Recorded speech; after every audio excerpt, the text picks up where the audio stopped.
बहुत बहुत स्वागत है। आप देखना शुरू कर चुके हैं राष्ट्रपथ। आपके साथ मैं हूं अर्चना सिंह। अरविंद केजरीवाल दिल्ली के मुख्यमंत्री को आज यानी 2 नवंबर को ईडी ने पूछताछ के लिए बुलाया था, समन जारी किया था। ये समन उस दिन जारी किया गया जिस दिन मनीष सिसोदिया की बेल को रिजेक्ट किया सुप्रीम कोर्ट ने, और सुप्रीम कोर्ट ने कहा कि 338 करोड़ का लेन देन यानी मनी ट्रेल शुरुआती तौर पर इसमें स्टैब्लिश हो रहा है। बाकी तो आगे जब सुनवाई होगी तो आगे चीजें होंगी। तो ये कोर्ट ने मानते हुए उनकी जमानत याचिका खारिज कर दी थी। इसके बाद अरविंद केजरीवाल को नोटिस आया। उसी के बाद अरविंद केजरीवाल की पार्टी अलग अलग तरह से स्वांग रचने में जुट गई थी। हालांकि अरविंद केजरीवाल सामने नहीं आए, उन्होंने कुछ नहीं कहा, लेकिन अरविंद केजरीवाल पूछताछ के लिए प्रवर्तन निदेशालय के सामने नहीं पेश हुए।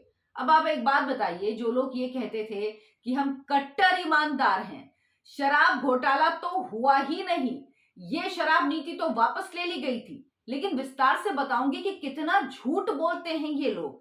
उससे पहले आपसे गुजारिश है, मेरे इस चैनल को सब्सक्राइब जरूर कर लीजिए अगर आपने अभी तक सब्सक्राइब नहीं किया है। सिर्फ इतना ही करना है आपको।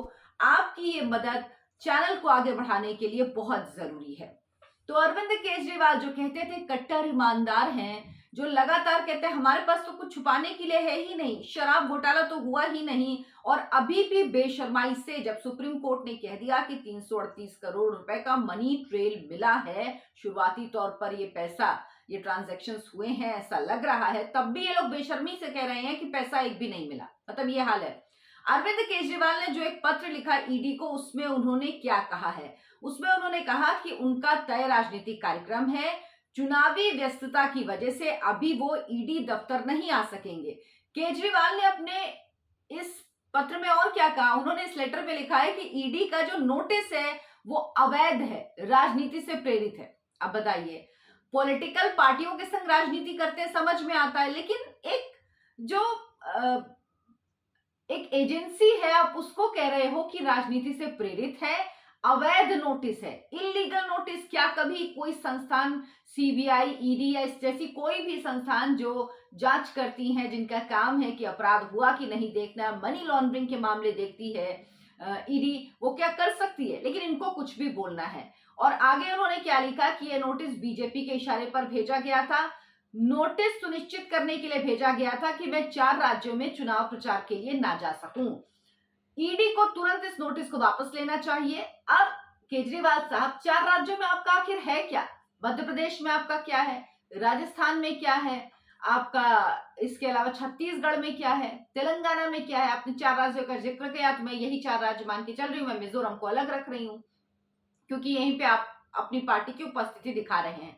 बीजेपी को आपसे क्यों डर होगा? आपको फिर या तो ये कहना चाहिए कि कांग्रेस पार्टी आपसे डरी हुई है, क्योंकि जहां जहां आपने नुकसान किया वहां वहां तो कांग्रेस को किया है। अभी गुजरात में बीजेपी ने आपको मुंह के बल धूल चटाई थी ना, आपको किसके वोट मिले? कांग्रेस के वोट मिले, तो कांग्रेस आपसे डरी हुई होगी। बीजेपी को आपसे बिल्कुल डर नहीं है, क्योंकि जहां आप जाते हैं, आप चुनाव लड़ते हैं, तो बीजेपी को फायदा होता है। जो बम्पर जीत गुजरात में बीजेपी की हुई, उसकी वजह आप ही थे। जो आम आदमी पार्टी वहां चुनाव में उतरी वही थी, वरना 2 पार्टियों की लड़ाई होती, बीजेपी और कांग्रेस की, और उसमें बीजेपी की जीत होती, लेकिन मार्जिन जो बढ़ा उसका सारा क्रेडिट आपको ही जाता है। तो बीजेपी तो चाहती है कि आप हर जगह चुनाव लड़ें, लेकिन इनको तो कुछ भी कहना है तो कह रहे हैं।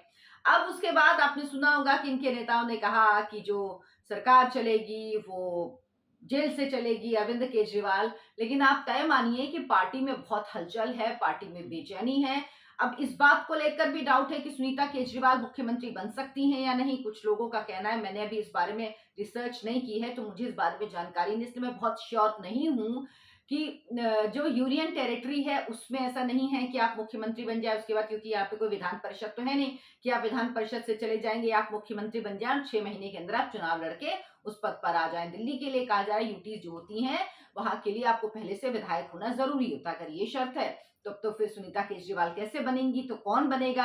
ये सारे कुछ है। लेकिन अरविंद केजरीवाल आज जब उन्हें पहुंचना था ईडी के सामने, वो पहुंच गया मध्य प्रदेश, सिंगरौली पहुंचे, जहां विधानसभा चुनाव हो रहे हैं मध्य प्रदेश में, और उम्मीदवार जो वहां की हैं उनके लिए उन्होंने रोड शो किया। उनके साथ जो हमेशा जाते हैं पंजाब के मुख्यमंत्री भगवंत मान, जाहिर सी बात है उनकी ही क्या यानी हेलीकॉप्टर का वो इस्तेमाल करते हैं, तो वो उनके साथ थी ही। तो उन्होंने कहा कि वो शराब नीति में पूछताछ के लिए ईडी के सामने पेश नहीं हुए। इसके बजाय उन्होंने एजेंसी को पत्र लिखकर तलब करने वाले नोटिस को वापस लेने की मांग की है। दावा किया कि अवैध और राजनीति से प्रेरित है। और वो वहां क्या कह रहे हैं कि आप मुझे गिरफ्तार कर लोगे, केजरीवाल की सोच को कैसे गिरफ्तार करोगे। बात सही है, जो भ्रष्टाचारी सोच है, जो सिर्फ और सिर्फ भ्रष्टाचार करते हैं, वो सोच पे काबू पाना बहुत जरूरी है, क्योंकि पार्टी पूरी भ्रष्टाचारियों की पार्टी है। लेकिन अरविंद केजरीवाल डरे हुए हैं। मैंने बहुत पहले से, मैं कह रही हूं, जब से मनीष सिसोदिया की गिरफ्तारी, बल्कि उसके पहले से मैंने आपसे कहा था कि सबका नंबर आएगा और थोड़ा इंतजार रखिए। आप लोग बार बार कहते थे अरविंद केजरीवाल, मैंने कहा था। और अभी अरविंद केजरीवाल कितना भागे, एक नोटिस आएगा ईडी का, दूसरा आएगा, फिर तीसरा आएगा, नहीं होगा तो उसके बाद समन जारी करेगी ईडी, और उसके बाद तो इन्हें जाना ही पड़ेगा। उसके बाद तो फिर इनको मतलब फोर्सफुली जाएंगे, अगर नहीं जाएंगे तो जाना तो पड़ेगा ही इनको। लेकिन अभी कितने दिन बकरे की अम्मा खैर मनाएगी, ये देखना होगा। अब अरविंद केजरीवाल कह रहे हैं कि उन्होंने कुछ किया नहीं, लेकिन उनको समन क्यों भेजा गया है, ईडी क्यों उनसे पूछताछ करने वाली है, ये आपको विस्तार से बताती हूँ, इसीलिए इस वीडियो को आखिर तक जरूर देखिएगा। जो शराब नीति 2021-22 में दिल्ली में लागू की गई, उसमें गलतियां पाई गई, अनियमितता पाई गई। उसके बाद उपराज्यपाल ने, पूरा शुरू से आपको टाइमलाइन बताऊंगी ताकि आपको हर चीज एकदम क्लियर हो जाए, रिवाइज हो जाए, क्योंकि अब इस पर बहुत ज्यादा चर्चा होगी। इस पर आम आदमी पार्टी के लोग, उनके समर्थक आके बेसिर पैर की बेतुकी बातें कहेंगे, तो आपके पास अगर तथ्य होंगे तो आप उनको जवाब दे पाएंगे। तो ये जब नीति लागू कर दी गई थी, इसके बाद सवालों में घेरे में जब आई है, तो सीबीआई जांच की सिफारिश कर दी उपराज्यपाल ने, और सीबीआई और ईडी दोनों एजेंसी इस मामले की जांच कर रही हैं। अब जब ये सारे आरोप लगे कि ये नीति में गड़बड़ी है, इसमें गड़बड़ियां हैं, अनियमितताएं हैं, तो उस नीति को फिर उसके बाद रद्द कर दिया आम आदमी पार्टी ने और पुरानी नीति लागू कर दी। लेकिन नई नीति लागू हुई थी, तकरीबन 10 महीने तक ये रही थी। सीबीआई की जांच अगस्त 2022 में शुरू हुई। 15 आरोपियों के खिलाफ नियमों के उल्लंघन और नई शराब नीति में जो प्रक्रियात्मक, जो मतलब प्रोसेस था, जो तरीका था, उसको लेकर गड़बड़ी के आरोप में एफआईआर की गई थी। और इसके बाद इस मामले में ईडी की एंट्री हुई और पीएमएलए के तहत, prevention of money laundering act के तहत ईडी ने इस मामले में मनी लॉन्ड्रिंग की जांच शुरू कर दी। दोनों एजेंसियां अलग अलग जांच कर रही हैं, दोनों की जांच अलग अलग, एक की जिसमें अपराध हुआ है, जो धोखाधड़ी हुई उस पर, दूसरा पैसे के लेन देन पर दूसरी एजेंसी जांच कर रही है। अब तक 15 से ज्यादा आरोपी गिरफ्तार हो चुके हैं, आपको पता ही है, मनीष सिसोदिया, संजय सिंह, और समझ लीजिए संजय सिंह जो कि राज्यसभा सांसद थे। जब संजय सिंह की गिरफ्तारी हुई तब उस वीडियो को मैंने बनाया तो उसमें कहा भी था कि संजय सिंह का दिल्ली सरकार से कोई लेना देना नहीं, संजय सिंह दिल्ली कैबिनेट का हिस्सा नहीं, संजय सिंह का दिल्ली के मंत्रालयों से कोई लेना देना नहीं, राज्यसभा के सांसद। उसके बाद उनके लिए उनके ऊपर जो आरोप है वो बहुत ही पुख्ता हैं, जो सबूत हैं वो बहुत पुख्ता हैं। तो संजय सिंह का बाहर आना तो नामुमकिन है। मैंने उसी दिन कह दिया था जिस दिन उनकी गिरफ्तारी हुई थी, और देखिए अभी तक संजय सिंह को बेल नहीं मिल पाई है। इसीलिए ये सोचना कि सर जी ने कहीं साइन नहीं करते तो वो बच जाएंगे, ये बिल्कुल गलत है। ये आगे जब आप पूरी बात सुनेंगे तो आपको समझ में आ जाएगा कि सर जी का बचना क्यों नामुमकिन था और क्यों उनका जेल जाना तय है। तो संजय सिंह, मनीष सिसोदिया, विजय नायर, समीर महेंद्रू, अरुण रामचंद्रन, राजेश जोशी, गोरंतला, बुच्ची बाबू, अमित अरोड़ा, बेनॉय बाबू, ये सब जो है, पी शरद चंद्र रेड्डी अरविंदो फार्मा के निर्देशक रहे हैं, प्रमोटर रहे हैं। इसके अलावा जो बिजनेसमैन है अमनदीप धल, और जो एक और बिजनेसमैन है अभिषेक बोइनपल्ली, इन सबकी गिरफ्तारियां हो चुकी हैं। अब तक की जांच में क्या आया है, अब तक की जांच में यह आया है, जो एक सप्लीमेंट्री चार्जशीट ईडी ने दायर की थी, उसमें कि जो टॉप लीडरशिप है आम आदमी पार्टी की, उसने धन जुटाने के लिए, पैसा जुटाने के लिए आबकारी नीति बनाई थी। यानी इसका पर्पस ही था पैसा जुटाना, और इसीलिए निजी संस्थानों को थोक व्यापार देने और उसी से कमीशन पाने के लिए 6% से बढ़ाकर 12% मार्जिन तय कर दिया गया। यानी पहले मार्जिन, यानी एक बोतल में पहले 6% मिलता था जो कंपनियां होती थी उनको, जो रिटेलर्स होते थे उनको, लेकिन उसके बाद इसको 12% कर दिया गया, यानी जस्ट डबल कर दिया गया इस मार्जिन को। और इससे क्या हुआ, सरकार को घाटा हुआ और इन कंपनियों को फायदा हुआ। और ईडी ने अपनी चार्जशीट में कारोबारी समीर महेंद्रू को साजिश का सरगना और किंगपिन कहा, किसको, मनीष सिसोदिया को। और जिन लोगों को मुख्य तौर पर लाभ मिला उनमें खुद समीर महेंद्रू, विजय नायर, पी शरद चंद्र रेड्डी, बिनॉय बाबू, अभिषेक बोइनपल्ली, अमित अरोड़ा, 11 कंपनियों सहित कुल 17 लोग इसमें भेजे गए। अब अरविंद केजरीवाल को समन क्यों भेजा आखिर ईडी ने, ईडी के जांच के दायरे में क्यों आए? आपको याद होगा एक सप्लीमेंट्री चार्जशीट दायर की थी ईडी ने, जिसमें अरविंद केजरीवाल को भी आरोपी बनाया गया था, अरविंद केजरीवाल का नाम भी शामिल था। तो दिल्ली के जो पूर्व मुख्यमंत्री मनीष सिसोदिया और संजय सिंह जो राज्यसभा सांसद हैं, उनको पहले ही गिरफ्तार कर चुकी एजेंसी। के कविता जो तेलंगाना के मुख्यमंत्री की बेटी है, उनसे भी कई बार पूछताछ हो गई है। अरविंद केजरीवाल को अप्रैल 2023 में, आपको याद होगा शायद 16 अप्रैल की तारीख थी 2023 को, जब सीबीआई ने पूछताछ के लिए बुलाया था। सीबीआई ने अरविंद केजरीवाल को गवाह की हैसियत से पूछताछ के लिए बुलाया था। 9 घंटे पूछताछ हुई थी और उसके बाद अरविंद केजरीवाल ने बाहर आके कहा था कि मैंने सभी सवालों के जवाब दे दिए हैं। अब ईडी ने क्यों अरविंद केजरीवाल को बुलाया है और अरविंद केजरीवाल क्यों इतना डर रहे हैं, ये आपको बताती हूँ।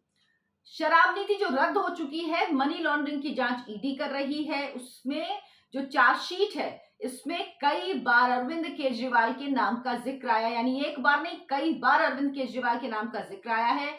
जो आरोप पत्र कोर्ट में दायर किए गए, उसमें ईडी ने कहा है कि जो दिल्ली की शराब नीति थी वो आम आदमी पार्टी के टॉप लीडरशिप ने बनाई थी, ताकि जो अवैध कमाई है वो हो सके, वो पैसा लिया जा सके। साथ ही साथ ये नीति जो है, ये अवैध और आपराधिक गतिविधियों को सुविधाजनक बनाने के लिए जानबूझकर इस जो पूरी ये नीति बनाई गई, इसमें लूप होल्स रखे गए, इसमें कमियां रखी गई, ताकि इसका फायदा सीधे सीधे पहुंच पाए और जो नियम कायदे कानून है उनको ताक पे रखा गया। अच्छा, इस नीति की वजह से पिछले दरवाजे से कैटलाइजेशन यानी जो लिखित करारनामा होता उसको बढ़ावा मिला।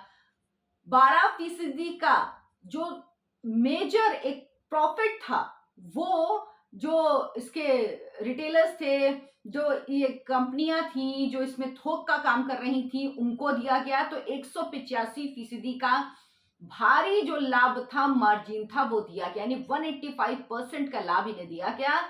और इसके एवज में जो आपके टॉप लीडरशिप थी, उन्होंने इन बिजनेसमैन से जो इस शराब के व्यापार में शामिल थे, जिनको फायदा पहुंचाया गया, उनसे भारी रिश्वत ली।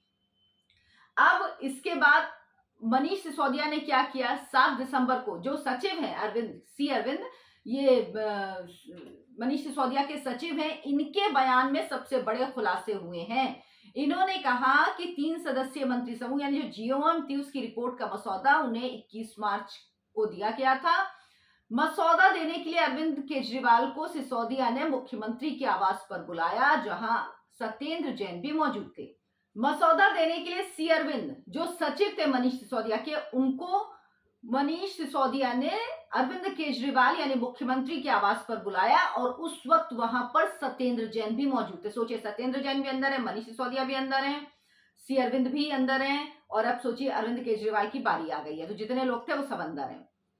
अब ईडी ने कहा कि जो निजी संस्थाएं हैं, उनके थोक व्यापार देने और 12% का मार्जिन तय करने, जिसमें से 6% वो रिश्वत लेंगे, कि ये सब कुछ तय हुआ। और जीएम में इसका खुलासा सी अरविंद के बयान से ही हुआ। सी अरविंद ने कहा कि 12% जो ये मार्जिन है, ये देने के लिए ग्रुप ऑफ मिनिस्टर्स की बैठक में कोई चर्चा नहीं हुई, और ये मसौदा उन्हें जब ये दस्तावेज सौंपे गए तब उन्होंने देखा, तब उनको पता लगा कि इसमें ये चीज बदलाव किया गया है, और उनसे साफ कहा गया कि आप ये जो दस्तावेज आपको दिए जा रहे हैं, जिसमें 12% का मार्जिन है, इसके आधार पर आप अपनी रिपोर्ट तैयार करें। और क्या आरोप है, विजय नायर जिसने इस पूरे घोटाले को अंजाम दिया, जो एक मुख्य आरोपी है, वो दिल्ली के मुख्यमंत्री अरविंद केजरीवाल का बेहद करीबी है।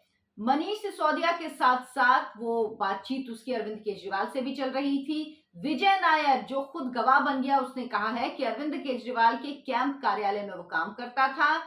2020 में दिल्ली सरकार के कैबिनेट मंत्री कैलाश गहलोत को जो बंगला आवंटित हुआ था, उसमें वो रह नहीं रहे थे। वहां पर जो उत्पाद शुल्क यानी वहां पर जो ये बैठक हुई थी, इसको लेकर, शराब नीति को लेकर, उसकी जीओएम का वो हिस्सा था। सोचिए, एक बाहरी व्यक्ति ग्रुप ऑफ मिनिस्टर्स की बैठक का हिस्सा था। विजय नायर के पास दिल्ली में कोई घर नहीं था, इसीलिए वो यहाँ पर रहता था, और जो गहलोत जी हैं वो नजफगढ़ में रहते थे अपने निजी आवास में। अब एजेंसी क्या कह रही है, ईडी कह रही है कि विजय नायर ने शराब कारोबारी और इंडो स्पिरिट्स के मालिक समीर महेंद्रू की अरविंद केजरीवाल के साथ बैठक की व्यवस्था की। यानी जब ये बैठक होनी थी लेकिन बैठक नहीं हो पाई, तो विजय ने अपने फोन पर यानी फेस टाइम करवाया। समीर और अरविंद केजरीवाल के लिए वीडियो कॉल की व्यवस्था की गई। अरविंद केजरीवाल ने समीर से क्या कहा था कि विजय इज माय बॉय, विजय मेरा आदमी है और समीर को उस पर भरोसा करना चाहिए और उसके साथ काम आगे करना चाहिए। तो ये तमाम वो सबूत हैं, ये तमाम वो दलीलें हैं, ये तमाम वो आरोप हैं जो ईडी ने अपनी चार्जशीट में लगाए हैं। और अरविंद केजरीवाल कितना भी भाग लें, आज नहीं तो कल उनको इन सवालों का सामना करना होगा। हो सकता है केजरीवाल जी को लग रहा हो कि दिवाली आने वाली है तो दिवाली मना लूं, उसके बाद चला जाऊंगा अंदर, क्योंकि उनको डर है कि वो गए, पूछताछ हुई तो वो अंदर चले जाएंगे, क्योंकि यही मनीष सिसोदिया के साथ हुआ, यही संजय सिंह के साथ हुआ और जानते हैं कि उनकी गिरफ्तारी होना तय है। लेकिन कब तक वो बचेंगे, इससे ज्यादा समय नहीं, हो सकता है दिवाली वो बाहर मना लें, लेकिन ये तय मानिए कि उनका न्यू ईयर तो जेल में ही मनेगा। और जो जो बात इस शराब नीति में जिसकी जिसकी गिरफ्तारी को लेकर मैंने की है, आप मेरे पुराने वीडियोस देख लीजिए, वो बात एकदम सही साबित हुई है। और अब सर जी भी जेल जाएंगे और जेल जाएंगे तो बाहर कब आएंगे ये कह पाना किसी के लिए भी मुश्किल होगा। आम आदमी पार्टी चाहे जितना ढोल पीट ले, चाहे अरविंद केजरीवाल जितना बचने की कोशिश कर ले, उनको अब ये सोचना चाहिए कि उनकी जगह आम आदमी पार्टी का मुखिया या कम से कम दिल्ली का मुख्यमंत्री कौन होगा ये तो तय ही कर लेना चाहिए। या ये एक टाइम बार्गेन की कोशिश है ताकि जो घपले हैं, घोटाले, उनको थोड़ा थोड़ा और साफ किया जाए। अगर कहीं कुछ बचा है, कहीं कुछ जाला वाला, तो अरविंद केजरीवाल सोच रहे हैं क्लियर कर दें। और यही वो कारण है जिसके लिए अरविंद केजरीवाल सबसे ज्यादा परेशान थे कि दिल्ली के अफसर्स की ट्रांसफर पोस्टिंग उनके हाथ में आए, क्योंकि वो इन सब चीजों का खतरा उनको मंडराता हुआ लग रहा था और उनको लग रहा था कि अगर बचना है तो उसका एक ही तरीका है कि दिल्ली के अफसर्स हमारे हाथ में है, प्रेशर पॉलिटिक्स में हम अपनी तरह से काम करा पाए। लेकिन वो सब हो नहीं पाया। आप लोगों से गुजारिश है, सपोर्ट कीजिए, मेरे चैनल को आप सब्सक्राइब कीजिए, ज्यादा से ज्यादा वीडियो को लाइक कीजिए, शेयर कीजिए। नमस्ते।